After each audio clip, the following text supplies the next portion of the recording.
If you wanted to design the worst meeting possible, how would you go about doing it? If you wanted to make everybody completely bored, demotivated, waste loads of people's time, kill off creativity, and fuel a completely toxic culture, what would you do? Welcome to the Space to Thrive, where I give tips and techniques on helping you to improve your collaboration and making it much easier to work together as a group. I'm Ed, your collaboration coach and facilitator for this session. I often find it's a really fun, creative exercise to think about how would we make something as worse or as bad as possible.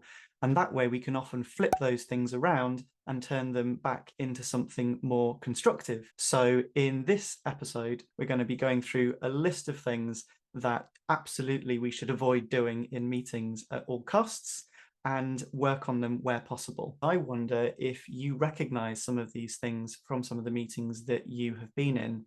Now, first of all, invite everybody to attend. This is a great way to make a really terrible meeting because there's no sense of what people can expect to contribute or learn from being there. Absolutely never tell people why they're coming. So ideally, we want to enforce that people come and not give them a reason why, because then people have no concept as to why they're there and they'll come confused, frustrated, annoyed. As much as possible, don't give people any notice and make it as last minute as possible. This is a great way of getting people's backs up, put people into a sympathetic nervous state and on edge when they come into the meeting. Top tip for making a terrible meeting is give a really long presentation, ideally almost the entire length of the meeting. And if you can make it an hour, brilliant.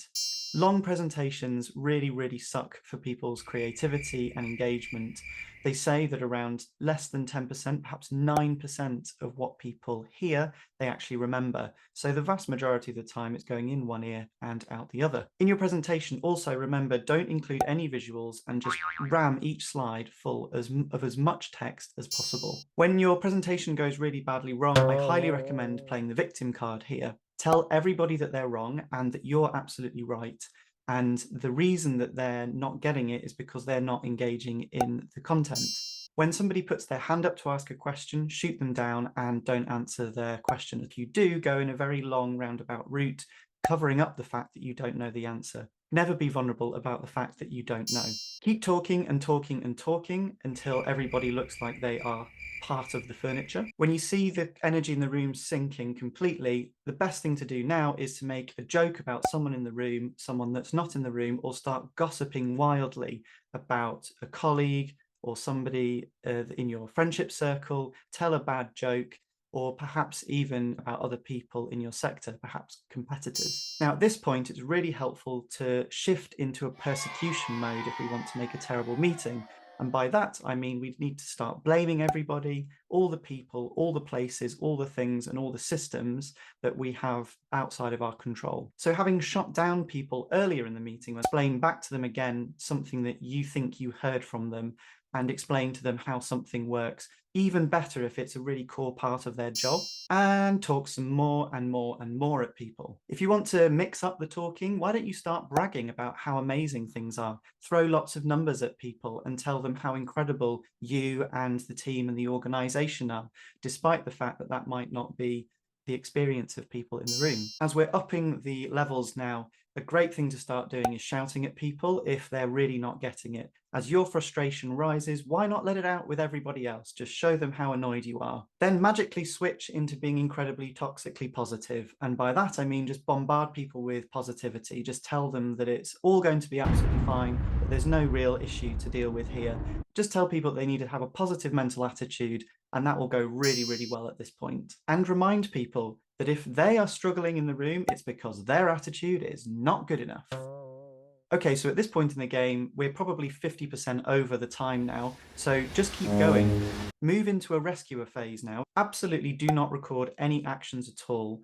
You don't want people following up on the meeting at this point. So what we want to also do is try and use an AI device to perhaps transcribe the whole meeting, put it into a very long document and send it around to everybody to read, and tell them that you'll be quizzing about it at the next meeting. And just so that we can really get everyone's backs up and really waste an awful lot of time, make sure that you schedule this meeting to happen every single week and just keep extending it a little bit each time because you're noticing that it's running over every time. The final thing to just put the absolute cherry on the top of the cake is collapse in a heap before suddenly realizing that you're already 25 minutes late to your next meeting. And guess what? You can just go and run it all over again.